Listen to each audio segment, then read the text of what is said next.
ओम श्री गणेशाय नमः। ओम श्री गणेशाय नमः। ओम मां सरस्वती नमः। ओम मां सरस्वती नमः। ओम श्री जगदम्बिकाय नमः। ओम श्री जगदम्बिकाय नमः। ओम हे कली चामुंडाय विषे। ओम हे कली चामुंडाय विषे। ओम श्री शक्ति नमः। ओम श्री शक्ति नमः। ओम श्री शक्ति नमः। ओम श्री शक्ति नमः। ओम श्रीमद्देवी भागवत महापुराण चतुर्थ स्कंध प्रथम अध्याय। वसुदेव देव की आदि के कष्टों के कारण के संबंध में जन्मेजय का प्रश्न। जन्मेजय बोले, हे वासवे, हे मुनिवर, हे सर्वज्ञान निधे, हे अनग, हमारे कुल की वृद्धि करने वाले हे स्वामी, मैं श्री कृष्ण के विषय में पूछना चाहता हूँ। मैंने सुना है कि परम प्रतापी श्रीमान वसुदेव राजा सुसेन के पुत्र थे, जिनके पुत्र रूप में साक्षात भगवान विष्णु अवतरित हुए थे। आनक डुंडुबी नाम से विख्यात वे वसुदेव देवताओं के भी पूज्य थे। धर्मपरायण होते हुए भी वे कंस के कारागार में क्यों बंद हुए? उन्होंने अपनी भार्या देवकी सहित ऐसा क्या अपराध किया था जिससे यह याति के कुल में उत्पन्न कंस के द्वारा देवकी के 6 पुत्रों का वध कर दिया गया? साक्षात भगवान विष्णु ने वसुदेव के पुत्र के रूप में कारागार में जन्म क्यों ग्रहण किया? देवताओं के अधिपति भगवान श्री कृष्ण गोकुल में किस प्रकार ले जाए गए और वे भगवान होते हुए भी जन्मांतर को क्यों प्राप्त हुए? अमित तेजस्वी श्री कृष्ण के माता पिता वसुदेव और देवकी को बंधन में क्यों आना पड़ा? जगत की सृष्टि करने में समर्थ भगवान श्री कृष्ण को माता देवकी के गर्भ में स्थित रहते हुए अपने वृद्ध माता पिता को बंधन से मुक्त क्यों नहीं करा दिया?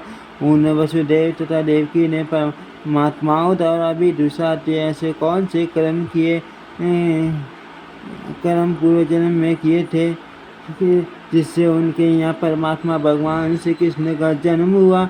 वैसे पुत्र कौन थे व कन्या कौन थे जिसे कंस ने पत्थर पर पटक दिया था और वह हाथ से छूटकर आकाश में चली गई तथा पुनः अष्टभुजा के रूप में प्रकट हुई? हे अनग, बहुत सी पत्नियों वाले श्री कृष्ण ग्रस्त में जीवन उसमें उनके द्वारा किए गए कार्यों तथा अंत में उनके शरीर त्याग के विषय में बताइए कि किंवदंती के आधार पर मैंने भगवान श्री कृष्ण का जो चरित्र सुना है उसे मेरा मन परम विस्मय में पड़ गया है। अतः आप उनके चरित्र का सम्यक रूप से वर्णन कीजिए। पुरातन धर्मपुत्र महात्मा तथा देव स्वरूप ऋषि श्रेष्ठ नर नारायण उत्तम तप किया था। जगत के कल्याण नाथ निराश जितेंद्र तथा स्पृहा रहित रहते हुए काम क्रोध लोभ मोह मद मात्सर्य स्वयं पर पुण्य नियंत्रण रखकर साक्षात भगवान विष्णु के अंश स्वरूप जिन नर नारायण मुनियों ने पुण्य क्षेत्र में बद्रिका आश्रम में बहुत वर्षों तक श्रेष्ठ तपस्या की थी, नारद आदि सर्वज्ञ मुनियों ने पशु तथा महाबल संपन्न अर्जुन तथा श्री कृष्ण को उन्हीं दोनों का अंश अवतार बताया है। उन भगवान नर नारायण ने एक शरीर धारण करते हुए भी दूसरा जन्म क्यों प्राप्त किया और पुण्य वे कृष्ण तथा अर्जुन कैसे हुए? जिन मुनि पर नर नारायण ने मुक्ति हेतु कठोर तपस्या की थे, उन महा तपस्वी तथा योग सिद्ध संपन्न दोनों देवों ने मानव शरीर क्यों प्राप्त किया? अपने धर्म में निष्ठा रखने वाले शूद्र अगले जन्म में क्षत्रिय होता है और जो शूद्र वर्तमान जन्म में पवित्र आचरण करता है वह मृत्यु के अनंतर ब्राह्मण होता है। कामनाओं से रहित शांत स्वभाव वाला ब्राह्मण पुण्य जन्म रूपी रोग से मुक्त हो जाता है, किंतु उनके विषय में तो सर्वथा विपरीत स्थिति दिखाई देती है। उन नर नारायण ने तपस्या से अपना शरीर तक सुखा दिया, फिर भी वे ब्राह्मण से क्षत्रिय हो गए।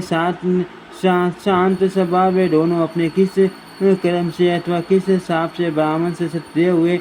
हे मुने, वह कारण बताइए। मैंने ये भी सुना है कि यादवों का विनाश ब्राह्मण के शाप से हुआ था और गांधारी के शाप से ही श्री कृष्ण के वंश का विनाश हुआ था। संवासुर ने कृष्ण पुत्र प्रतिबुन का अपहरण क्यों किया? देवानी देव जनार्दन वासुदेव के रहते रहते छुट्टी का घर से पुत्र का हरण हो जाना एक अत्यंत अद्भुत बात है। द्वारका के किले में श्री कृष्ण के दुर्गम महल से पुत्र का हरण हो गया, किंतु भगवान श्री कृष्ण ने उसे अपनी दिव्य दृष्टि से क्यों नहीं देखा? हे ब्राह्मण, यह एक मान शंकाएं मेरे समक्ष उपस्थित हैं। हे प्रभु, आप मुझे संदेह मुक्त कर दीजिए। दे श्री कृष्ण के सर्वगमन के अनंतर उनकी पत्नियों को लुटेरों ने लूट लिया। हे मुनिराज, वह कैसे हुआ? हे ब्राह्मण, मन को आंदोलित कर देने वाला यह संदेह मुझे हो रहा है। श्री कृष्ण भगवान विष्णु के अंश से उत्पन्न हुए थे और उन्होंने पृथ्वी का भार उतारा था। हे साधु, ऐसे वे जनार्दन जरासंध के भय से मथुरा का राज्य छोड़कर अपनी सेना तथा बंधु बांधवों के सहित द्वारकापुरी क्यों चले गए? ऐसा कहा जाता है कि श्री कृष्ण का अवतार पृथ्वी को भार से मुक्त करने पापाचारियों को विनिष्ट करने तथा धर्म की स्थापना करने के लिए हुआ था। फिर भी वासुदेव ने उन लुटेरों को क्यों नहीं मार डाला जिन लुटेरों ने श्री कृष्ण की पत्नियों को लूटा तथा उनका हरण किया? सर्वज्ञ होते हुए भी श्री कृष्ण उन चोरों को क्यों नहीं जान सके? भीष्म पितामह तथा द्रोणाचार्य वध पृथ्वी का भार हरण स्वरूप कार्य कैसे माना गया? युधिष्ठिर आदि सदाचारवान महात्मा धर्मप्राण पूज्य तथा श्री कृष्ण भक्त उन पांडवों ने यज्ञों के राजा कहे जाने वाले राजसूय यज्ञ का विधिपूर्वक अनुष्ठान करके उसे यज्ञ में ब्राह्मणों को सदापूर्वक अनेक प्रकार की दक्षिणाएं दी। हे मुने, वे पांडु पुत्र देवताओं के अंश से प्रादुर्भूत थे तथा श्री कृष्ण के आश्रित थे, फिर भी उन्हें इतने मान कष्ट क्यों भोगने पड़े? उस समय उनके पुण्य कार्य कहाँ चले गए थे? उन्होंने ऐसा कौन सा भयानक पाप किया था जिसके कारण वे सदा कष्ट पाते रहे? पुण्यात्मा द्रौपदी यज्ञ वेदी के मध्य में प्रकट हुई थी। वह लक्ष्मी के अंश से उत्पन्न थी, साध्वी थी तथा सदा श्री कृष्ण की भक्ति में लीन रहती थी। उसे द्रौपदी ने भी बार बार महाभीषण संकट क्यों प्राप्त किया? दुशासन के द्वारा उसे बाल पकड़कर घसीटा गया तथा अत्यधिक प्रताड़ित किया गया। केवल एक वस्त्र धारण की हुई वह व्याकुल द्रौपदी राजसवालावस्था में ही कौरवों की सभा में ले जाई गई। पुण्य उसे विराट नगर में मत्स्य नरेश की दासी बनना पड़ा कीचक के द्वारा अपमानित होने पर वह कुरेरी पक्षी की भांति बहुत रोई थी।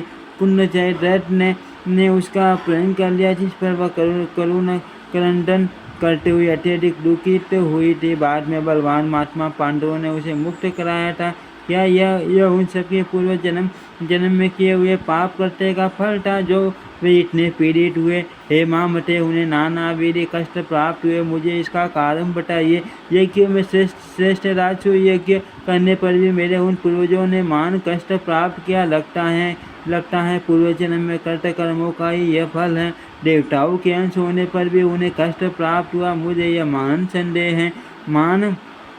मान सदाचार परायण पांडवों ने जगत को नाशवान जानने के बावजूद भी धन के लोभ से संतरा का आश्रय लेकर भीष्म पितामह तथा द्रोणाचार्य आदि का संहार किया।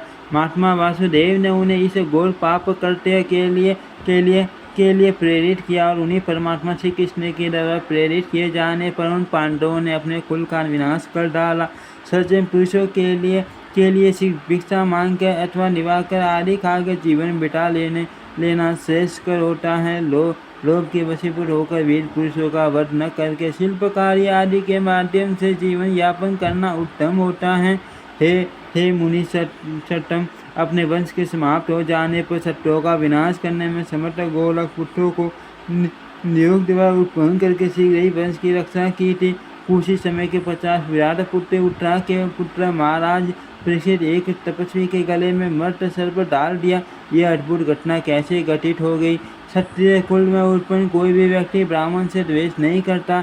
हे मुने, मेरे पिता ने मौन व्रत धारण किए हुए उन तपस्वियों के साथ ऐसा क्यों किया? इन तथा अन्य कई प्रकार की शंकाओं से मेरा मन इस समय आकुलित हो रहा है। हे तात, हे साधो, हे दयानिधि, आप तो सर्वज्ञ हैं। अतः संदेहों को दूर करके मेरे मन को शांत कीजिए।